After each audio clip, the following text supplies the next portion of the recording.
Justice नहीं मिलेगा उन्हें सजा तो मिलना ही पड़ेगा, पर साथ साथ कंपेंसेशन भी देना पड़ेगा और ये कहना पड़ेगा कि आपको कि जो बाबरी मस्जिद गिराया गया ये गलत गिराया गया और इसीलिए इंसाफ होगा कि बाबरी फिर से बनाई जाए। इस इंसाफ के लिए लड़ाई है। साथियों, जब हम बात करते हैं डॉक्टर बाबा साहेब अम्बेडकर की और आज उनका महापरिनिर्वाण दिवस है और इसी बात पे उनके कुछ बातों को याद करते हुए मैं अपने बात को आगे बढ़ाना चाहता हूँ। आपने अभी जिस वीडियो को देखा, ये वीडियो जवाहरलाल नेहरू यूनिवर्सिटी का है। वही जवाहरलाल नेहरू यूनिवर्सिटी जो हर साल 6 महीने में एक बार विवादों में जरूर आ जाती है। इस वीडियो में भारत सरकार के खिलाफ नारे लगाए गए। इस वीडियो में ब्राह्मणों को आतंकवादी कहा गया। इस वीडियो में भारत सरकार को हिटलर शाही से कंपेयर किया गया। इस वीडियो में जो सरकार के लोग हैं उनके तड़प तड़प के मर जाने की ख्वाहिशें भी जताई गई हैं।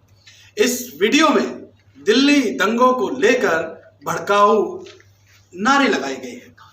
आखिर सबसे अहम बात यह कि इसी वीडियो में बाबरी मस्जिद के दोबारा बनाए जाने की मांग भी की जा रही है। अब सवाल तो यह खड़ा होता है कि आखिर 6 दिसंबर जब बाबरी मस्जिद की बरसी मनाई जाती है, 6 दिसंबर जिसे बाबा साहब की पुण्यतिथि भी कहा जाता है, 6 दिसंबर को हिंदुस्तान का एक तबका 6 दिसंबर को शौर्य दिवस के रूप में मनाता है और एक तबका इसे काला दिवस के रूप में भी मनाता है। अब कौन लोग हैं जो शौर्य दिवस के रूप में इसे मनाएंगे और कौन लोग इसे काला दिवस के रूप में मनाएंगे, ये आप खुद समझ सकते हैं। लेकिन जेएनयू के अंदर बाबरी मस्जिद के दोबारा बनाए जाने की मांग क्यों उठाई गई, इसके मायने क्या हैं, वो भी तब कि जब उत्तर प्रदेश में विधानसभा चुनाव सर पर है। ऐसे में जेएनयू एक बार फिर से विवादों में आ गया है। बाबरी मस्जिद के बनाए जाने की मांग उठाने का क्या मतलब है, इन तमाम सारे सवालों को समझने की कोशिश करेंगे। नमस्कार, मेरा नाम है आदित्य चौहान और आप इस वक्त देखना शुरू कर चुके हैं इंडिया न्यूज का digital platform India news national. असल में 6 दिसंबर की रात में Jawaharlal Nehru university students union के लोगों ने देश विरोधी नारे लगाए। इन लोगों ने भारत सरकार पर निशाना साधा, भारत सरकार मुर्दाबाद के नारे लगाए और इन लोगों ने बाबरी मस्जिद के दोबारा बनाए जाने की मांग की। अब ये मांग क्यों उठ रही है, इसे भी समझना बहुत जरूरी है। उत्तर प्रदेश में चुनाव है, विधानसभा चुनाव, और उत्तर प्रदेश में राम मंदिर को लेकर, काशी को लेकर, मथुरा को लेकर लगातार बीजेपी हिंदुत्व के एजेंडे को आगे कर रही है और मंदिर निर्माण, मंदिरों का कायाकल्प, ये उसके प्राइमरी एजेंडे में शामिल है। अभी कुछ रोज पहले ही उत्तर प्रदेश के डिप्टी सीएम केशव प्रसाद मौर्य ने एक ट्वीट किया था। उन्होंने ये लिखा था कि अयोध्या और काशी में भव्य निर्माण जारी है और मथुरा की तैयारी है। ये ट्वीट है केशव प्रसाद मौर्य का। दूसरी तरफ जेएनयू में जिस तरीके के नारे लगे हैं वो क्या है, जो सबसे अहम है वो ये है कि नहीं सहेंगे हासिमपुरा, नहीं करेंगे दादी रही, फिर बनाओ बाबरी बाबरी। यानी एक तरफ फिर से वो बाबरी मस्जिद बनाने की बात कर रहे हैं। जरा सोचिए कि वो फैसला जिसे सुप्रीम कोर्ट ने दिया, सुप्रीम कोर्ट ने राम मंदिर निर्माण को लेकर के ग्रीन सिग्नल दिया और फिर अब जब राम मंदिर निर्माण की तैयारियां जारी हैं, वो मामला जो कि सुप्रीम कोर्ट ने हल कर दिया, उस मामले को जिसको पूरे हिंदुस्तान ने एक्सेप्ट भी कर लिया, जिस फैसले के आने के बाद ये कहा जा रहा था कि जब ये फैसला आएगा और अगर ये फैसला मंदिर निर्माण की तरफ गया तो कहीं देश में दंगे ना हो जाए, लेकिन ऐसा कुछ नहीं हुआ। सुप्रीम कोर्ट के फैसले को सबने माना और राम मंदिर का निर्माण जारी है। ऐसे में ये चंद लोग कौन हैं जो जेएनयू में खड़े होकर के फिर से बाबरी मस्जिद बनाए जाने की मांग कर रहे हैं? ये कौन लोग हैं जो फिर से मंदिर मस्जिद का एजेंडा खड़ा कर देना चाहते हैं? आखिर इसके पीछे की सियासत क्या है?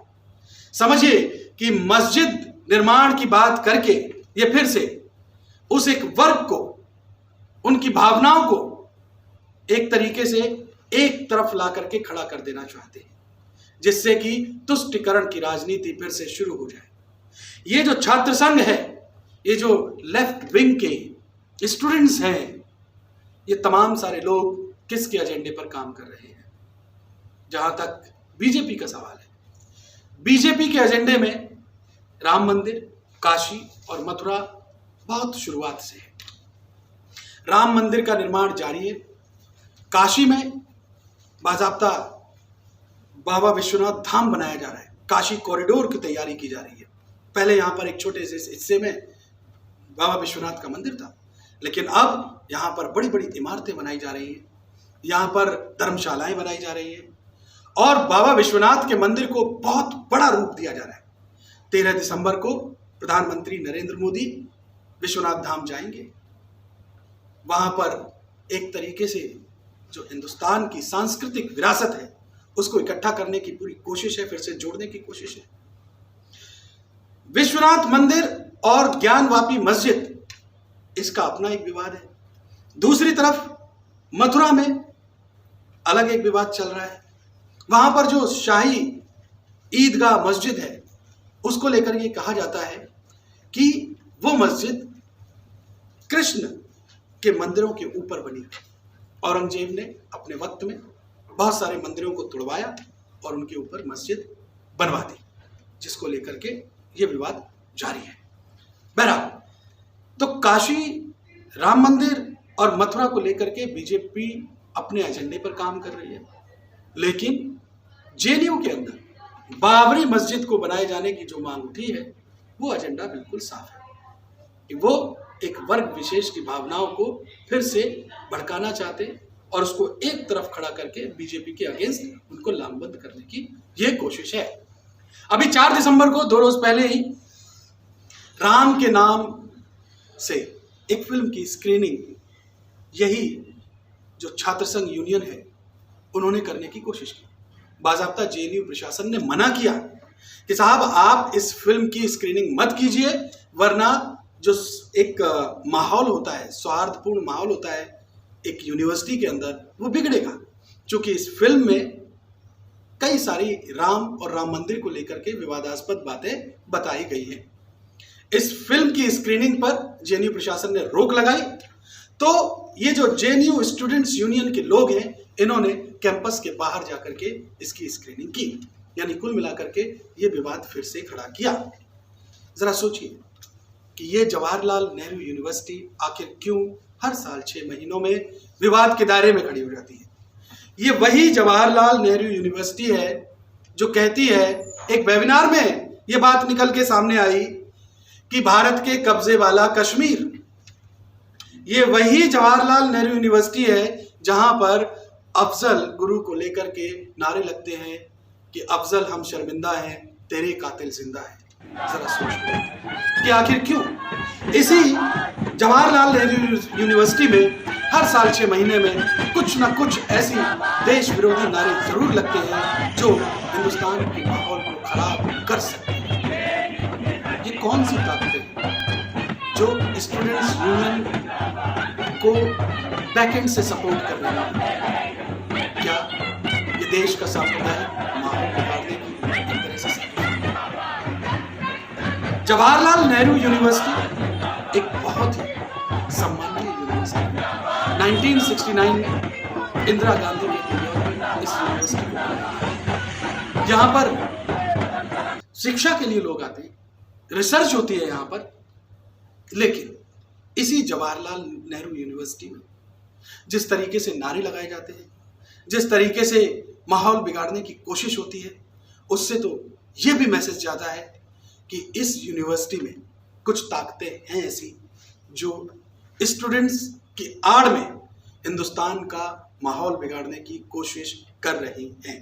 बहरहाल, सवाल इस बात का भी उठता है कि वो स्टूडेंट्स जो यूनिवर्सिटी में अपना भविष्य बनाने आते हैं, वो आखिर किस राह पर चले जाते हैं? देश को ये सोचना होगा, सरकार को ये सोचना होगा कि जवाहरलाल नेहरू यूनिवर्सिटी आखिर क्यों देश विरोधी, राष्ट्र विरोधी बातें करती है, इसके पीछे मंशा क्या है, इसकी जांच होनी चाहिए और बहुत गहन जांच होनी चाहिए। और इन तमाम लोगों के पीछे जो देश विरोधी ताकतें हैं उनका खुलासा होना चाहिए। अभिव्यक्ति की आजादी है, हिंदुस्तान के हर शख्स को अभिव्यक्ति की आजादी है, लेकिन क्या अभिव्यक्ति के नाम पर कोई देश विरोधी हो जाएगा? क्या अभिव्यक्ति की आजादी के नाम पर कोई राष्ट्र विरोधी नारे लगाएगा? आखिर इसे कब तक बर्दाश्त किया जाना चाहिए? यह भी बड़े सोचने की बात है। बहरहाल जेएनयू में जिस तरीके का घटनाक्रम हुआ है उसे लेकर के आप क्या सोचते हैं, जरूर कमेंट कीजिएगा। इस जानकारी को ज्यादा से ज्यादा शेयर कीजिएगा और हमारे चैनल इंडिया न्यूज नेशनल को आप सब्सक्राइब जरूर कीजिएगा, ताकि इस तरीके की खबरों को आप पूरे विश्लेषण के साथ यहाँ देख सके, समझ सके और अपनी राय भी हमारे साथ कायम कर सके। बहुत बहुत शुक्रिया।